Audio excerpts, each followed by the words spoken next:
What's up, people? Hope everybody had a wonderful Christmas and Christmas holiday. We're back at the sawmill here. We've got to do some cleanup.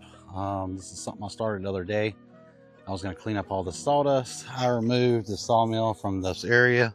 I got to get this mess cleaned up because I can't even walk over here. I keep stumbling in this stuff and I can't even pull out my winch anymore. So we're going to get the bucket on that Bobcat and clean this mess up. But would you believe it's like 80 degrees today? It's a couple of days after Christmas and it's right at 80 right now.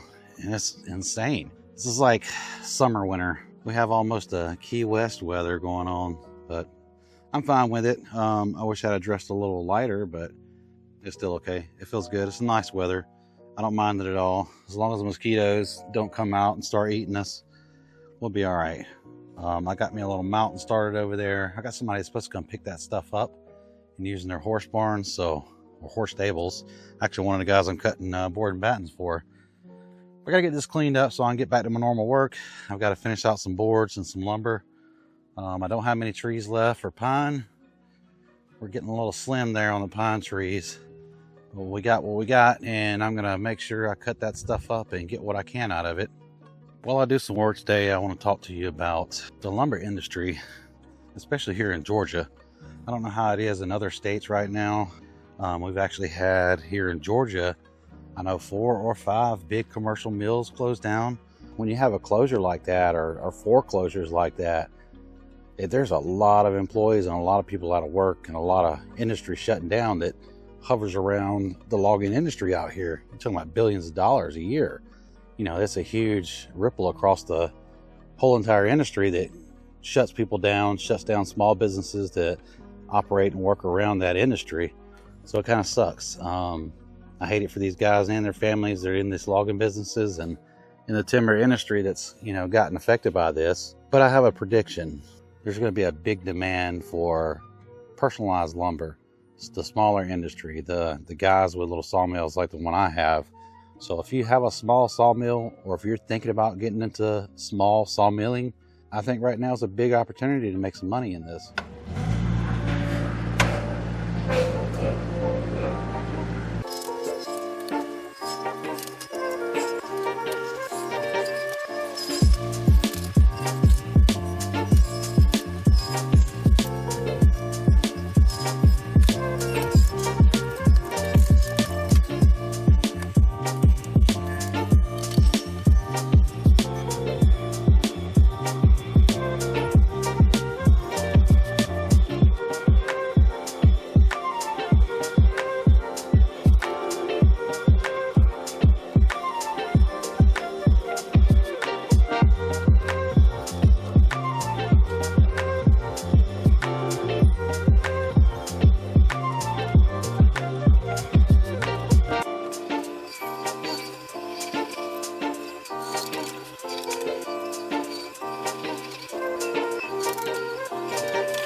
So with the large mills closing up, there's a lot of loggers and everything else out of business right now.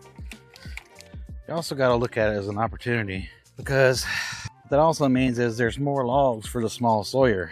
These pulpwood mills were a guaranteed outlet for these loggers and their logs. So now that they don't have anywhere to take these logs, or they're not working at all, or there's probably a stockpile of logs laying around somewhere, or in many places that they can't do anything with. So I think it's a big opportunity for a small sawyer to get logs. Those big mills were built for commodity lumber, super thin margins, massive volumes of lumber. They can't exactly pivot when things go bad, where a small sawyer can, because if lumber's doing bad, then we can cut beams, we can cut live edge, we can cut slabs, we can do all kinds of stuff and change what we're cutting to make a profit doing something else. As long as it's cutting wood, it doesn't really matter.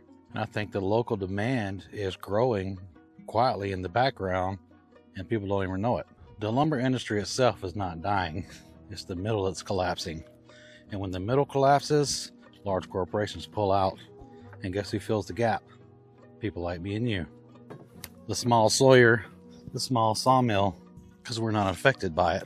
I just think there's going to be, well, I hope there's going to be a lot of opportunity. Don't take my word for it.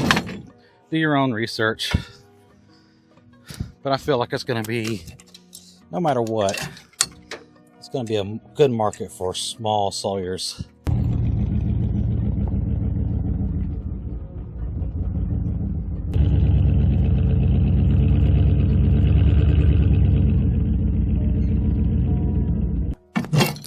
I look at it like this. A lot of people panic when they hear mills are closing. And some with good right, because they really depend on it. But as a small sawyer, I don't worry, because the logs still exist, the demand still exists, and the work still exists. It just moved away from the large corporations and back to the local sawyers. So I'll tell you my thoughts on the whole situation. If you're willing to work hard, adapt, and stay small, I think now's the best time ever to be a sawmiller or a small sawyer. That's just my 2 cents. Don't take my word for it. Do your own research. But that is my 2 cents on it. It may not be worth anything.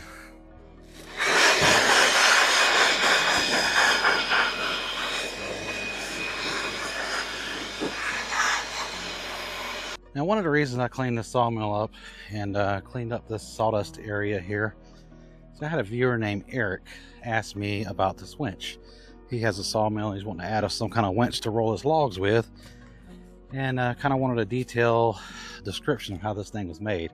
So I tried to do it the other day. I was going to make a short, but there was so much sawdust and bark underneath this sawmill, I couldn't show anything. It was just completely covered up. So I decided I need cleaning anyway, so I pulled it all out and cleaned it here. And now I'm going to show Eric, if you're watching, I'm going to show you how this thing's put together. Eric, if you're watching, this is what we have here. I welded this Badlands 5,500 pound winch. I welded a piece that came with it to mount to a trailer. I welded all that to the top of this thing. I should have been welded on that end so it could get over the log a little better. But this works okay. I need to maybe extend that arm and get it where I can get over top of the log instead of from the side. It'd make it nicer. But this thing swivels. As you can see how it's put together here. It's got a pin in it. And it's got sort of a receiver hitch here. That bar runs all the way under the mill. It's got a couple of plates it's mounted to. And you could put this on either side. But it just slides in and out. It's kind of a pain in the butt sliding in and out sometimes. Now I have bent the crap out of it. The receiver part, I bent this side down. I bent that plate right there. But it still works. It's fine. But yeah, that's how it works. Eric, if you're watching, hope you kind of get the gist of it and how it's put together here. Hope that helps. And maybe you could build your own setup like that. Yeah, that's Norwood's log loader, log turner setup. That was all one extra kit. Those loading ramps there. Mount them to the side of the mill. And you can winch your log right on if you don't have a skid steer or something to load them with. But I do see one problem that needs to be addressed. This jack right here sits down so low. When I pulled out, it hit the ground and it bent that entire bunk. I don't know if you can see that. It is bent. So I need to adjust that. And I've got just the right tool for this job. The bunk bender. Look at that.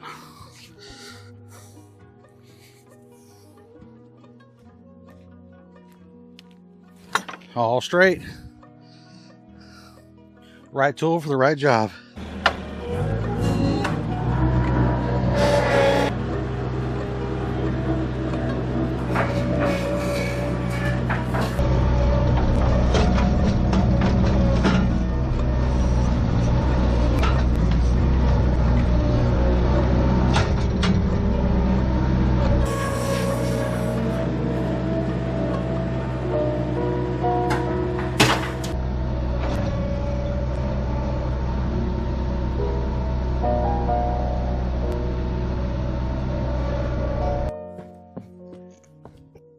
Man, you want to talk about ugly log? Oh well, we'll make lumber out of it.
Well, there's our boards.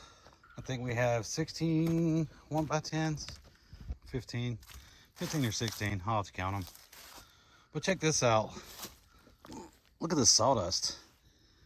That's amazing chip load right there.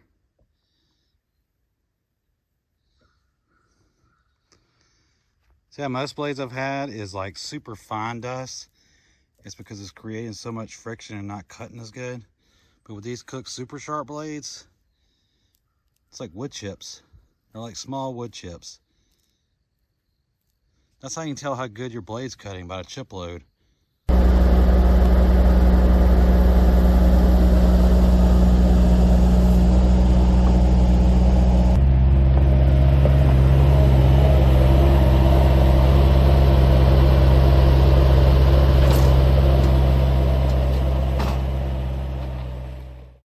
All right, so we got 16 1x10s out of that log. That's a pretty rough log too, so I'm kind of surprised we got that many out of it. I didn't expect a whole lot. I've got some smaller logs over here. I got a couple more big ones. They'll make a lot of wood, but these little ones will make some too. But I guess that's going to do it for today. We got to talk about the future of the small sawyer. I think that's something to really keep an eye on and really think about if you're in the market for buying a new sawmill, or if you have a sawmill already. I don't know if other states have had closures also. I just know what's happening in Georgia and what's going on around here. because we feel it, we hear it. A lot of our family and friends are in the logging business, so we hear it all the time. But yeah, do a little research. If you're thinking about getting into sawmilling, or if you have a sawmill of your own and you're thinking about starting to cut for money, do a little research and see what your market's doing in your area. I think 2026 is going to be the rise of the small sawyer. As always, I appreciate you joining. Thanks for coming and watching. Hit that like button and subscribe if you haven't already. And we'll see you in the next one. And we'll see you next year, actually.